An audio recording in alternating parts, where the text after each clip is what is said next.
keep holding it. There you go. Thank you. Okay, so like you said, my thesis interest is in what is the relationship between archaeology and education. So that's what my survey, or my thesis was about. So in 2000, the Society for American Archaeology published a survey on the public's perceptions and opinion of the discipline of archaeology. When asked what they think when hearing the term archaeology, 42% associated it with digging, 20% spoke of bones, artifacts, and past cultures, and while 10% incorrectly associated it with paleontology. A recent update by the Society for American Archaeology, formatted by Ipsos poll, found that 54% of respondents still believe that archaeology studied dinosaurs.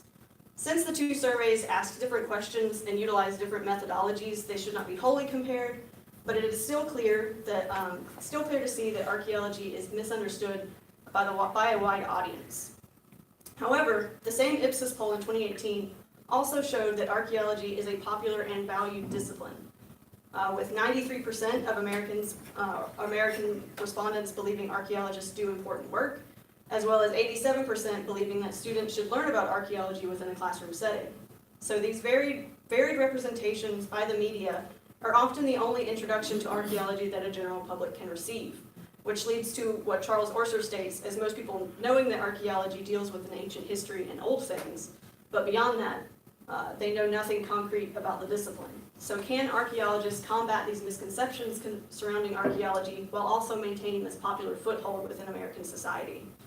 Over the last few decades, archaeologists have sought new and innovative ways to establish archaeological literacy, promote community engagement, and conduct outreach, with K-12 classrooms being one avenue of focus. So due to archaeology's mysterious and exciting reputation with the public, some archaeologists have seen the classroom as a key method to meet these varied goals. For teachers, archaeology education could provide an opportunity to meet a wide variety of standards in one lesson, and for archaeologists, it could allow an education of new generations on archaeological heritage and the promotion of stewardship of cultural and historic sites. So this leads to my research question. Does archaeology have a place in public education? Where is archaeology interpreted in the standards, if at all? And how have educators in the past used archaeology within the classroom? For this research, I limited my scope to the state of Georgia, as it is very rich in cultural history and interest, but has received little attention in terms of public outreach. So for my thesis, and to answer these questions, I divided it into 4 main parts. My literature review was very important in establishing a background on both education reform and public archaeology within the United States. I implemented 2 online surveys of both Georgia archaeologists and Georgia teachers. These surveys were distributed through an online survey software known as Qualtrics. They were open for responses between March and July of 2018. I also conducted a very small case study that examined a clear example of archaeological education within the state of Georgia known as the Fort Fredericka Archaeology Program. So each of these sections were very important in demonstrating Georgia's past, present, and the possible future in terms of archaeological outreach and education. So now I'm going to be going over the findings of each of them. So within my literature review, I examined the history of American education reform and its current state. I also explored the development of public archaeology, and I also sought to kind of look at the marriage between those 2 disciplines by looking at the goals and the challenges faced by archaeological outreach specialists within the integration of archaeology in the classroom. So this literature review helps to overview the current educational landscape and outreach by archaeologists to provide perspectives on my following survey analyses. So this review helped to establish that 1, the current classroom reform and pedagogies are open to the inclusion of scientific inquiry, and 2, that current archaeological trends are moving toward the creation and promotion of areas within outreach and engagement. The current climate between both educational and archaeological goals are on a similar trend, which looks to promote interdisciplinary scientific inquiry. So now we're going to move to the survey results. So it's going to be divided by teachers, archaeologists, and Fort Fredericka. So for my teachers, with over 8,000 emails sent, I received 154 respondents. Teachers of all grade levels were pretty fairly well represented. However, for the subjects taught, I believe that there was a little bit of a response bias as it heavily leaned towards social studies. But as the recruitment and consent forms heavily implied and cited archaeology, there could be aspects of response bias that ended with these results. So we have a 52% majority of social studies teachers, but there are representations of science, English language arts, math, and different things like that. So one of my first questions sought to understand the current perception of archaeology by Georgia teachers by having them define archaeology in their own words. So it was an open-ended question where I coded all of the answers into categories using Qualtrics and then compared the answers to the 2018 Ipsos poll. Overall, teachers saw archaeology as the scientific study of the human past through the analysis of artifacts, and luckily dinosaurs were only mentioned 4.5% of the time. Following defining archaeology, I asked respondents if they instruct students or currently include archaeology or instruct students on ancient societies. So I mentioned specifically American Indians or other ancient societies such as Roman, Greek, and Egyptian. And within that, 47% say that they do introduce concept of American Indian cultures within their classroom, and 10% also instruct on ancient societies. So when asked, do you introduce archaeology in your classroom, only 36.5% responded with yes. When I also asked, have you ever taken a course, researched, or participated in a workshop related to anthropology or archaeology, which means do you have a background experience when dealing with anthropology or archaeology, 33% of respondents said yes. So I kind of looked at those numbers and asked myself, were teachers with experience more likely to introduce the subject within their classroom? And so by breaking down into cross-tabulations, I was able to see that 60% of teachers with a background or that had that experience in archaeology and anthropology were likely to use it within their classroom, while teachers with no previous introduction to anthropology, only 23% were likely to introduce it within their classrooms.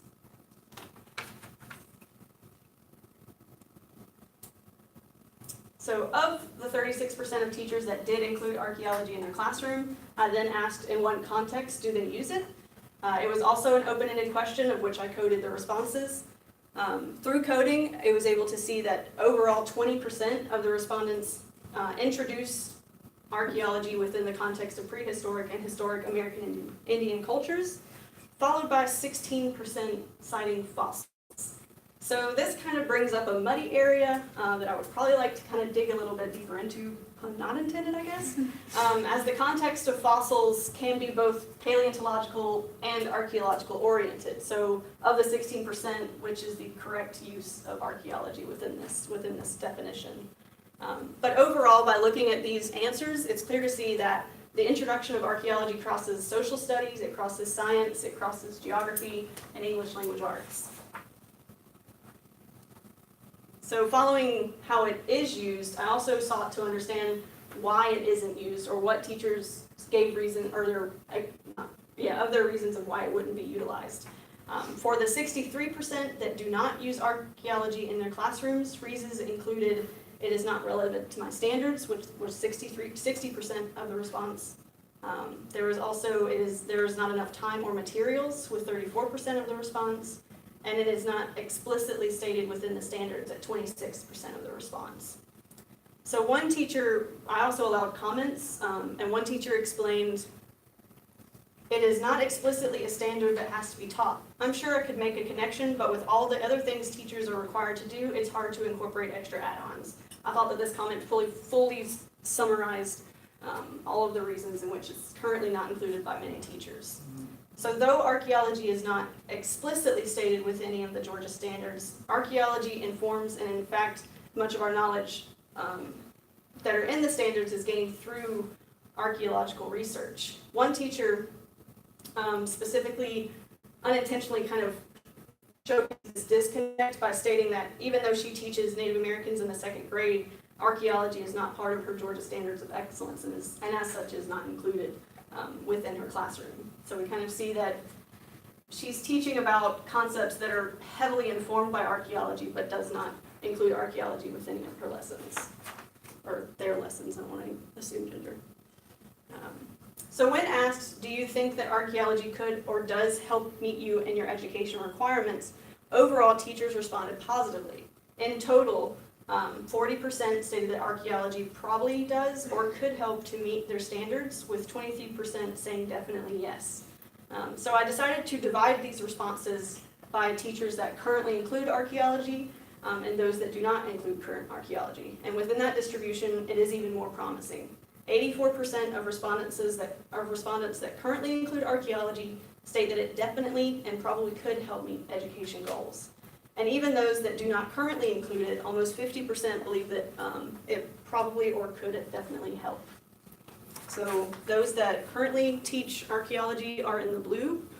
So even of those that do include it, not one of them said that it probably or definitely did not. It was all pretty much that it probably could.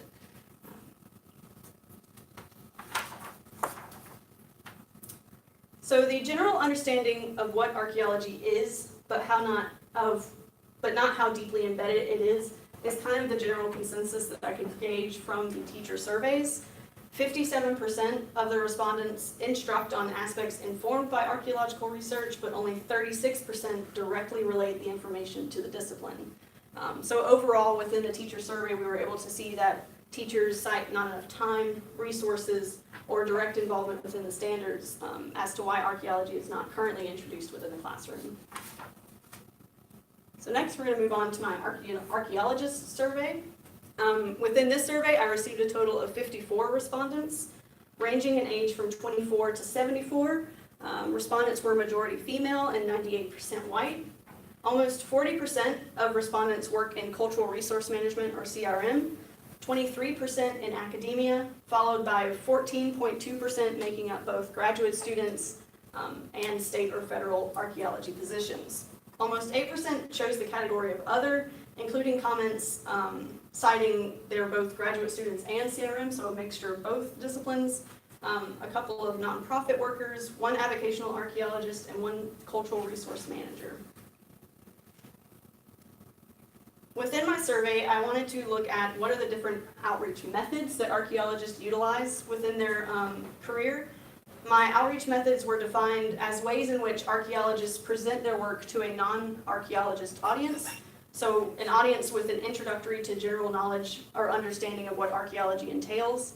So as such, I divided my methods of outreach into 7 main categories: exhibits, no participation, K-12 classrooms, public days, public speaking events, social media, and other, with a comment box to clarify. The most popular method of outreach for Georgia archaeologist respondents was public days at 88%, and public speaking engagements with 77%. The other comments included conducting training workshops, helping in artifact identification, conducting site tours, publishing books and documentary films, or presenting conference presentations, which is arguable many times with public outreach for me, but that's bias. So next, I also start to look at the frequency of such outreach that archaeologists within Georgia have conducted. 20 out of 23 academic archaeologists, or 86% of academic archaeologists, utilize public speaking engagements and public days. Public days seem to be a crucial form of outreach for those that work in state or federal government, with 88% of respondents that cite government involvement within that method. Overall, it seems that exhibits were the least utilized, next followed by K-12 classrooms.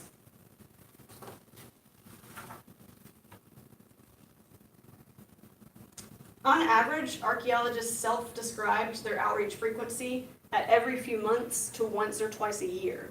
So 33% of Georgia archaeologists conduct outreach once or twice a year, 28% at every few months, 14% monthly, 15% weekly, and almost 4% of respondents say that they conduct outreach every day to every other day.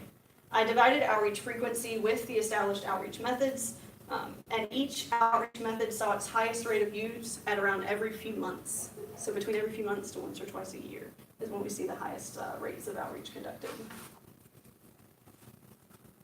So I also sought to determine, in looking at the frequency by its employment sector, so how often each sector of employment conducts their version of outreach, and if there was a difference between how often each sector did conduct their outreach.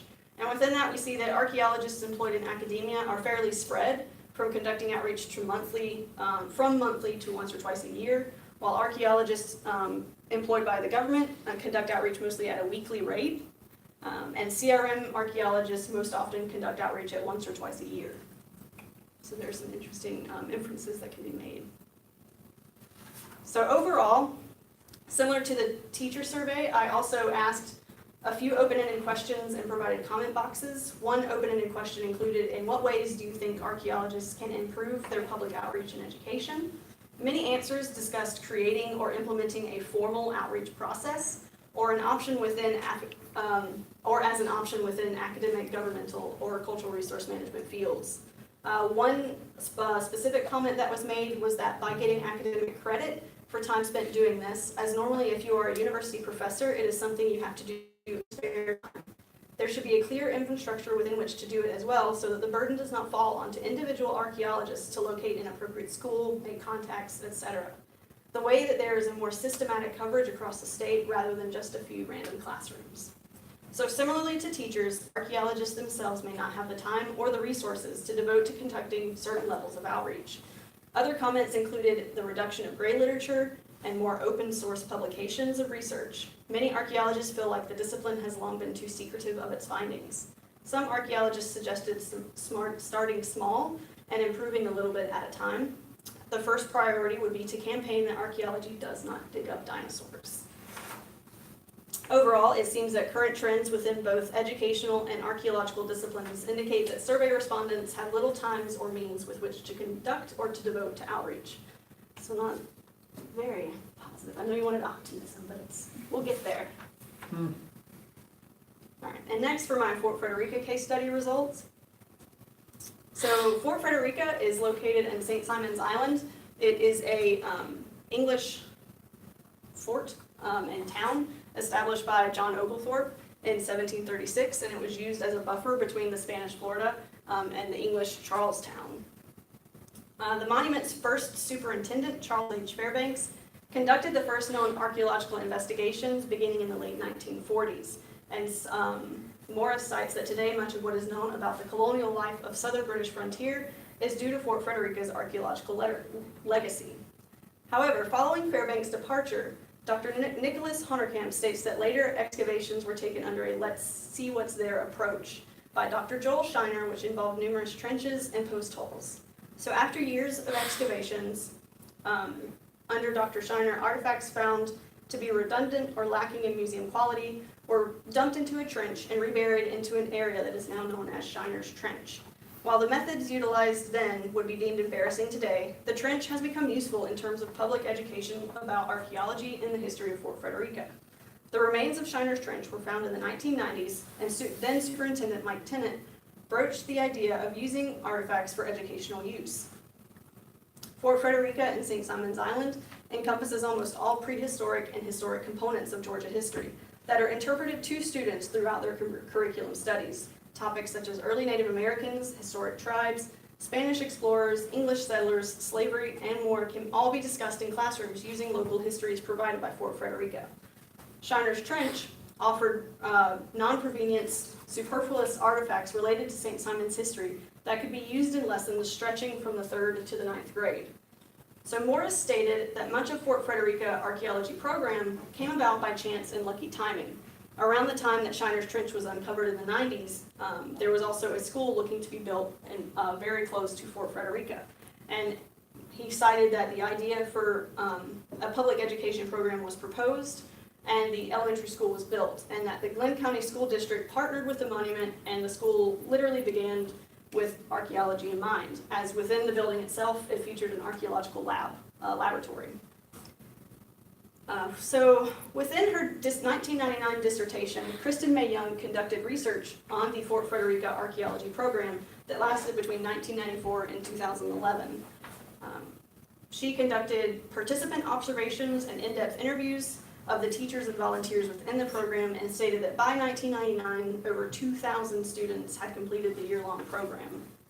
So within my survey, I sought to find students or teachers that had participated in the program, but I also didn't want to limit it to just those that participated. I kind of wanted to compare what were the short-term and the long-term effects between students of all of Glenn County, and then compare the difference between those that did and those that didn't participate in the program. So comparing some of the results, in her dissertation, Young described 6 themes that came up during her in-depth interviews. Teachers viewed the program positively because it, 1, established a base of knowledge for future lessons, 2, enhanced learning and made it exciting, 3, it made it real, 4, it helped teach multiple subjects in one lesson, 5, it engaged critical thinking skills, and 6, it encouraged teamwork and cooperation. We have seen in much of the established literature on public archaeology by Mo, Jepson, Palpson, and Selig, they discuss all of these examples as a positive archaeological education. And so with this research, we see that the Fort Fredericka Archaeology Program sees it realized of a program that occurred 20 years ago. Critical thinking skills, excuse me. Interestingly, this also aligns to qualities and skills. When I asked a question in my survey, I asked what qualities and skills do you wish to impart on your students as they are in your classroom. Critical thinking skills, cooperation, and creating a love of learning were the top answers discussed by current teachers. So almost all teachers also want to instill personal traits within their students, such as citizenship, communication, respect, curiosity, and much more. So these goals provided by current K-12 teachers of Georgia align with the teaching experience of a 20-year-old program. So now on to my actual survey results. 15 people responded to the survey, which is very sad. But of the respondents, 7 or 46% were students or teachers of the Fort Fredericka Archaeology Program, which allowed me to compare the responses of the 8 that were not. Of the participants, 5 were students and 2 were teachers. Ages ranged from 26 to 54. 80% of the respondents were female and 100% were white. Students of the program now age from between 26 to 34. The teachers being aged 45 and 54, while the non-participants' ages ranged from 28 to 54. So even with a low sample size, a few interesting cross-tabulations between types of participation has become present.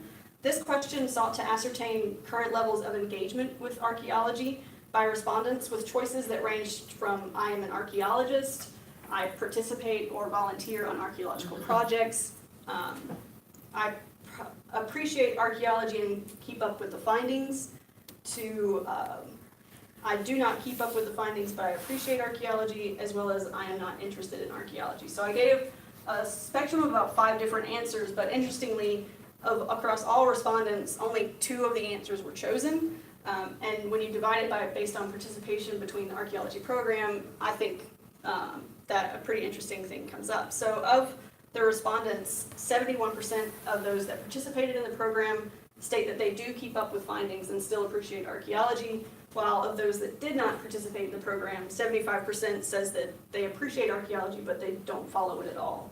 So we kind of see that there's still an interest in archaeology following the program. I also asked survey participants to rate the inclusion of the following topics within a K-12 classroom on a strongly agree to strongly disagree. On terms of archaeology, preservation, local history, cultural, and natural resources. I divided these respondents by participation within the Fort Fredericka program, so those that did participate in the program are here on your right, and those that did not participate are on the left. Participants in the program were more likely to place the topics as extremely important, while non-participants were more likely to rate them as simply important. Archaeology was rated as 60% important, 20% extremely important, and 10% undecided by non-Fort Fredericka archaeology program participants.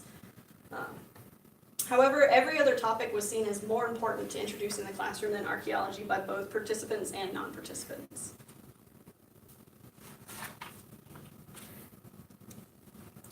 One question that also led to an interesting distribution between participants and non-participants were when they were asked to rate the following statements from strongly agree to disagree. The statements were as follows: archaeology should involve more public outreach and education.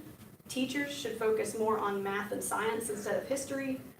3, we do not need to learn about archaeology in order to learn about local history. 4, Native Americans are adequately represented in schools. And then the last one being Native Americans are accurately represented in schools. When broken down by participation in the program, respondents that did not participate in the program were pretty much across the board in their personal feelings on each of these statements. whereas for the participants in the Fort Fredericka program, they're fairly similar, which I thought was kind of a very, even with a low sample size, there's still pretty rigidity within the answers. So even with such a low sample size, these results still display a long-term impact of archaeological education, that students are just as successful in their non-participant counterparts in terms of later education and employment, as well as that participants have a more sympathetic leaning to and understanding of archaeology and its preservation goals. There have been some worries that the inclusion of archaeology into the curriculum could be detrimental to other styles of learning, but this survey helps to show that participants and non-participants were equally distributed. It would be a great chance to perhaps someday in the future implement a longitudinal study on an archaeological program such as Fort Fredericka to better track participants through school and beyond. So all of that leads to my major discussions and conclusions about my research. So this thesis sought to act as a building block to understand the current perceptions and use of archaeology within K-12 classrooms, as well as established outreach methods and frequencies by archaeologists. Based on the responses from both teachers and archaeologists, there is a clear potential use of archaeology within K-12 education, but no effective methods with the constrained time, resources, and availability between both teachers and archaeologists remains a problem at hand. Establishing a relationship between Georgia archaeologists and educators to create materials could help effectively communicate the archaeological knowledge already embedded within the state standards. Throughout my surveys and research, I've demonstrated that Georgia teachers in the past, such as through the Fort Fredericka Archaeology program, have helped students learn local history and cultural resources, and that an in-depth archaeological education leads to no large-scale impacts of education and employment in the future, but does slightly alter your perceptions and perspectives on cultural and natural resources. Current educators that utilize archaeology largely discuss it in terms of educating students on Native Americans. However, many archaeologists see K-12 education on American Indian past and present populations as lacking. Perhaps there can be future collaborative projects between educators, archaeologists, and contemporary communities on the treatment of prehistoric and historic Native American groups within the Georgia standards.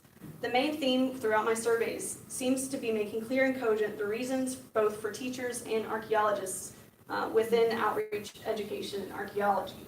Archaeologists must question, what is it that we are really promoting when we push teachers to include archaeology within the classroom? Through an archaeological lens, archaeological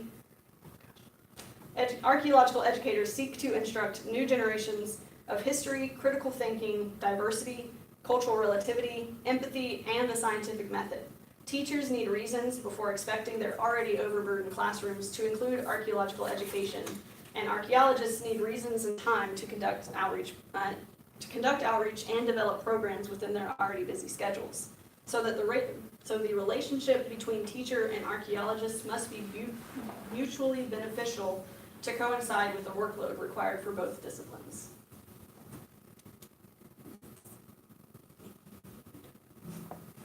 Are there any questions? I was interested, you got such a great response back from teachers for your survey and a decent response from archaeologists. Why do you think the response from the Fort Fredericka participants was so low?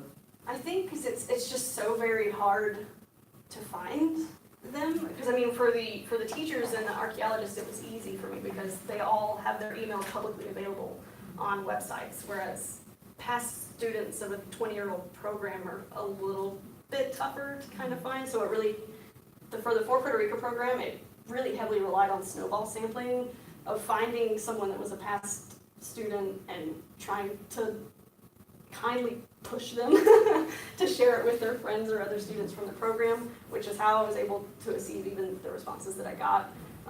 There definitely are probably other online websites or different voter methods that I probably should have utilized, or maybe I should have pushed more heavily, but Save that for your PhD. yes. Anything else? I have a question. Okay. Did you learn about archaeology from, it's a two-part question, Okay. from kindergarten and 12th grade? I remember learning about Native Americans, but for the most part, I don't remember ever hearing the terms archaeology. I remember I became interested in archaeology in an 8th grade classroom where we learned about Pompeii, but that was a geology class more than an archaeology class. So they never inherently said this is archaeology. kind of thing. So- Do you think that if you would have had like a class or two about archaeology, do you think you would still be here now, or you would have strayed away from it? I mean, I think it definitely would have piqued my interest a lot sooner, because it wasn't until my final year at UGA before I realized that archaeology was what I wanted to do. I was more interested in people as a whole. I was interested in cultural anthropology of modern day peoples and their interpretations of the world. And it wasn't until I started realizing I was taking classes on ancient societies that I was just like, oh wait, it's archaeology that I'm actually interested in. So in terms of it being introduced in the classroom, like what I was trying to say is that archaeology is in the K through 12 classroom, but it's not directly cited. So whenever we learn about ancient Greek and ancient Romans and ancient Egyptian societies, we're using archaeology to tell those stories, but it's not being explicitly stated that you're learning this through archaeological research. And even specifically within K through 12 standards that tells teachers this is what you're supposed to teach them, they just say discuss American Indian, Paleo-Indian societies, talk about the artifacts that they would use and the cultures that they had, but that doesn't tell them that that's known through archaeological methods. It's the teachers themselves that have to take the time and get the methods and the means in order to say that it's archaeological research, and that's the reason that we know it. So that's kind of the disconnect that I think needs to be established, or re-established, really. So earlier on in the presentation, you drew a correlation between those K through 12 teachers possessing prior experience in archaeology and anthropology, and the introduction of archaeology and anthropology into the K through 12 classroom. So with that being said, do you have any recommendations for the majority of teachers not possessing archaeology or anthropology experience on how they should go about getting that without impeding their current work schedules? Ooh, without impeding current work schedule.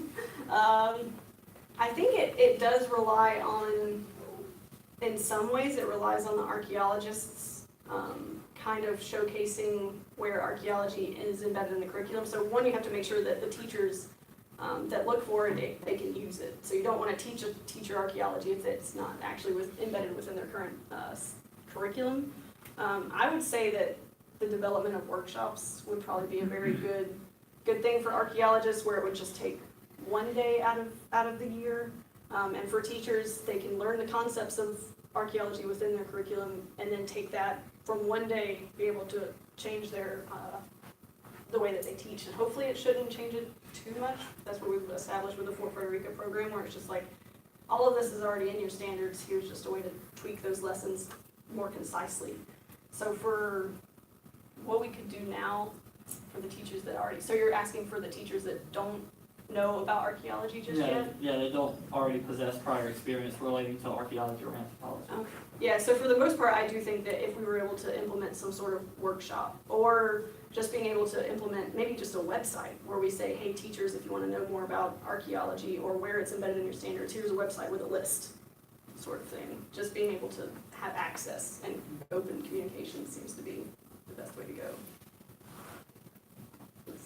If you had to develop a very clear set of recommendations for how the anthropology and archaeology explicitly represented in K-12 classrooms, where would you start?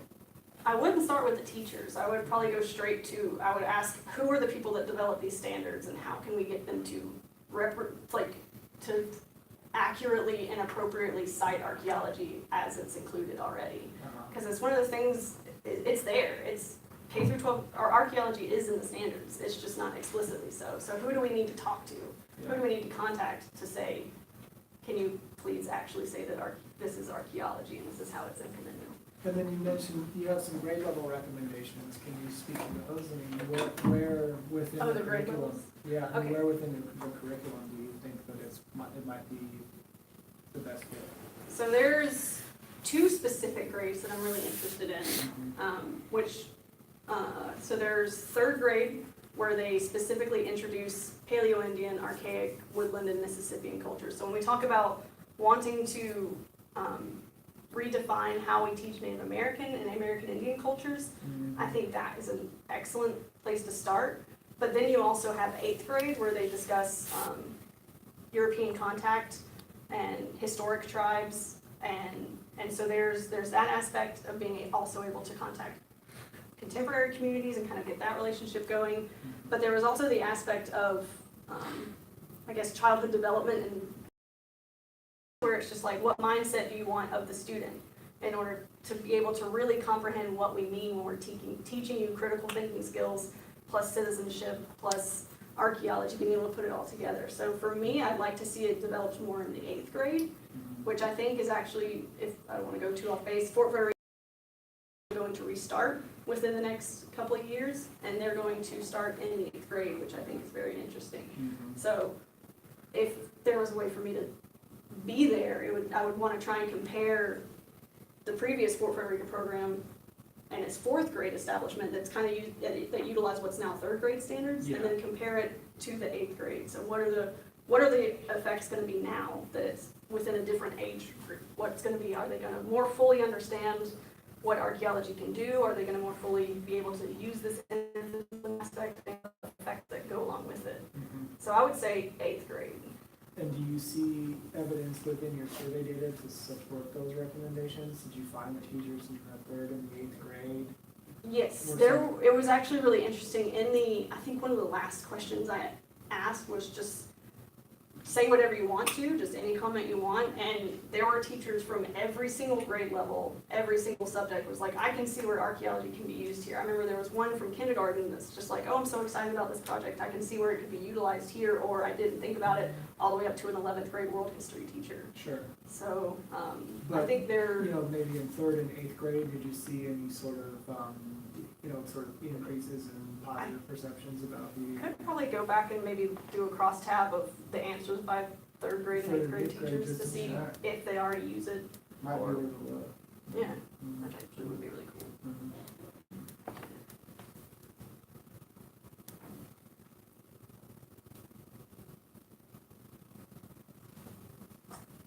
Any other questions? Well, I'll ask one more. Okay. So, this maybe kind of has to do with representation and response rate. So you got, it seems like you got a fairly good response rate from teachers. And then you broke that down to see if they mapped onto, sort of the population of teachers by district rather than by population. And I was interested in that. And then I was also interested in whether or not you feel that that your sample was an adequate representation of archaeologists who work in Georgia. So I guess the question is, do you think you had adequate samples of teachers and archaeologists so that you can make a generalization to a larger population, right? Because the point of a survey is to make a generalization to a larger population. So For teachers, whenever I told people that I had 154 respondents, they were like, oh my God, that's so great. But in my head, I was kind of like, but there was like 14,000 teachers and only 154 responded. So but you're on it, right? Because you're just trying to trying to get an adequate representation across, So, but I think, so it's one of those things where like, I still think, even though I didn't get 14,000 responses, I do think that they fairly well represent the mapped on perceptions, especially because I did want to kind of make sure that I was getting teachers from city districts. I wanted to make sure that I was getting teachers from rural districts, because I feel like those two responses could be very different. I will say that one of the disappointments within my survey was that I asked, do you take field trips? And my follow-up question was, where do you take field trips? But for some reason within my survey, the where do you do your field trips never popped up. And so I'm still very mad at myself for not figuring out that, because I think that would have been a really cool indication of where in Georgia are people conducting field trips, and especially for like natural and cultural historic sites, that would have been good information to know how useful this is. But especially for different districts too, that would have been really handy information of our city districts more likely to take field trips than rural districts and different things like that. I think would have led to interesting interpretations. You'll just have to do your research over. I know. And what about for the sample of archaeologists? Do you think that maps on fairly well to working archaeologists? For Georgia, I think that might be a fairly good number, because it's a pretty small world, I think, and in terms of being able to define strictly working in, researching in, or living in Georgia, I feel like there was definitely more CRM, people that work in cultural resource management, but that definition could vary so much, because cultural resource management, by definition, they don't have a geographic boundary where they work, so that pretty much anyone from CRM could have taken the survey essentially if their firm was established in Georgia, or they say that their home is in Georgia. So that's where I think it could be interesting in terms of response population, but in terms of academic archaeologists and government archaeologists, there's a pretty succinct number. So I think in terms of archaeologists, I think I've pretty well represented them. And then with regard to your recruitment, do you feel like you have a risk of sort of a self-selection bias here? I mean, how did your recruitment go? I feel like, because I did only on websites that I could find of CRM companies, of all of the university and colleges that have emails available in public, and so I emailed every single one that I could find. There may be in terms of, because I definitely did use social media as a way to gauge outreach, so that was a form of snowball sampling, but I don't think that would form any sort of bias. Self-selection. Yes. Well, you also put it out to the Council of Professional Archaeologists and the Society for Georgia Archaeology, Mhm. which are not affiliated with CRM companies specifically. So. Okay. I tried as many different outlets that would let me. I mean, if people are self-selecting at the survey because they have a Yes. natural interest in archaeology, then you're Definitely. going to overestimate your findings. Well, that's As well. also for the teachers, Yeah, where right. teachers that are interested in archaeology are more likely to answer it, especially like, even though I really wanted science, English language arts, and math teachers to respond to the survey, they would probably see archaeology and immediately go like, oh, that has nothing to do with me. I know I definitely had 2 teachers that just did not care that responded to the survey. I'm like, that's what I want. So there's no telling how many people of the 8,000 emails that I did. So if I only received 154 respondents, does that mean that 7,000 people looked at the email and was just like, Right. which Well, would completely skew it. you know, so your bones finding is an interesting example. You're probably underestimating that effect because that you sample teachers, right? But that's kind of part of your niche. But then also with the self-selection bias, that might underestimate that effect, but also might overestimate some of your other findings with regards to instructional strategy use or that kind of a thing, you know? You know. Not that that's a problem, it's just that you would definitely want to acknowledge that as a potential effect in your discussion. Okay. But otherwise, I mean, you've done a terrific job. Just- That brings me up to the question that I can't remember, do you have any data on if these teachers are all public schools or any of them private schools? I think I mostly tried to stick to public schools. I don't think that I think I may have looked at different charter schools. If they were listed in the county district website. So usually I would go to the county district education website first and just click on every single school they had listed. So it was mostly public schools. Okay, because I think your data would be very different if it was like a private schools. Yeah, Interesting I too. wonder. The future study could definitely show a difference. Mhm. Done? I have Oh, a you question. And it's a heavy one, and you may not be able to answer it, but I want you to talk about it a little bit. So one of the things we've struggled with, as many scientific fields do, is a lack of diversity. And you touched on this a little bit in the survey data and the reporting of demographics that you asked people to do. And you didn't sort of explicitly tangle with this, but do you have any, just thoughts, responses? We have wanted to diversify archaeology for a long time, and it's been a struggle. Yeah, that's what that was one of the things that I kind of, it will be published here soon, next week, in an article that utilized this survey data of archaeologists specifically, in that it was 96 or 98% of the respondents of archaeologists were white. I think one person that responded was cited Asian heritage. So there is a very big, I don't want to say disconnect, but it's just, as people, as human beings that want to interpret the world, there's a very clear racial or ethnic leaning of who actually goes into archaeology and anthropology. And so that's one of the things that they've been really trying to develop over the years, is inclusion and diversity. And so how can we get students interested enough to be able to choose this as their field? It is an interesting concept, and it's one of those things where I think just education in general would hopefully lead to something, but Do you think it affects how well we engage or effectively engage with the public? Definitely. I mean, especially just in terms How? of many of the responsibilities of archaeologists, where everyone keeps saying like, oh, we're stuck in our ivory tower, we're not conducting outreach or informing the public about our research, when a lot of our research deals with underprivileged or the voiceless communities. And so that means that we need to reach out to Native American communities, we need to reach out to African American communities. So and that's, I think, developing communication in that way could really help to stimulate interest in what we are doing for society as a whole. But I do feel like that has been very lacking in the past, because archaeology has kind of, as even people within my survey said, that there's just kind of this internal ivory tower use of kind of keeping all of our findings to ourselves, which is, obviously I'm biased and say that that's a bad thing. And I'm trying to work to change that. We need some more minority archaeologists. Yes, we definitely do. So then, kind of following off of what he said, do you think there is something in place now that is actively deterring or preventing people from minorities or from other ethnic groups from entering into the field of archaeology? I think it's because privilege. I think anthropology and archaeology is a privileged discipline where we can choose not to go into a field because it doesn't make much money what we do. So we have the privilege to say, I want to study humans for the rest of my life.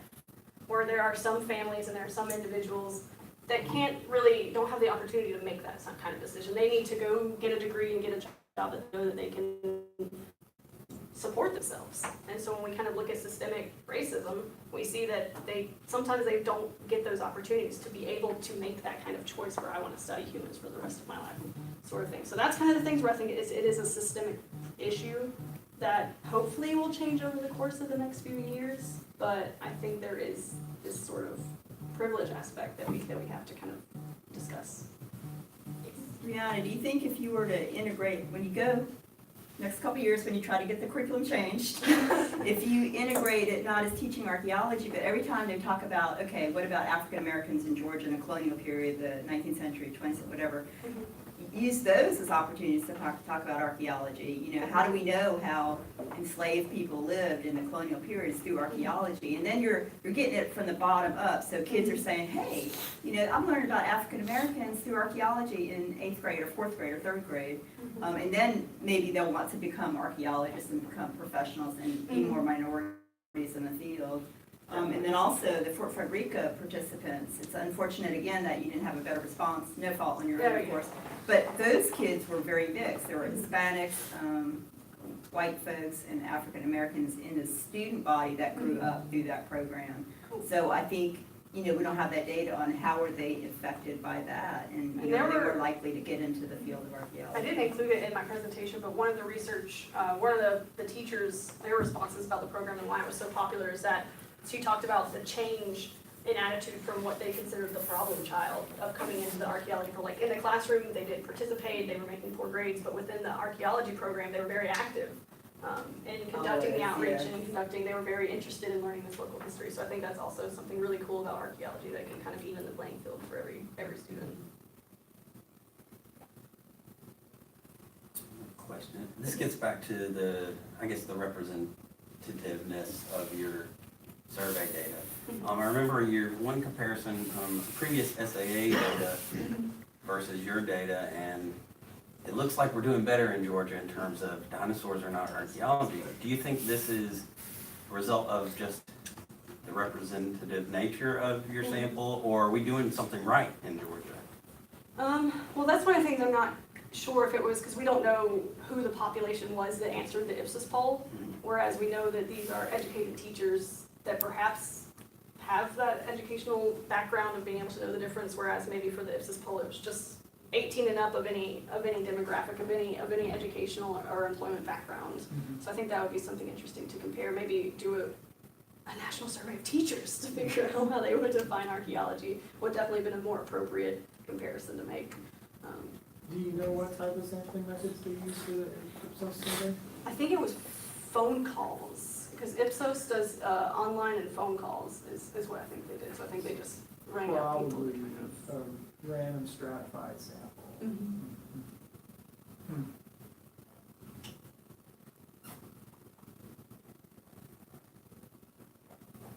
Okay, I think that is all.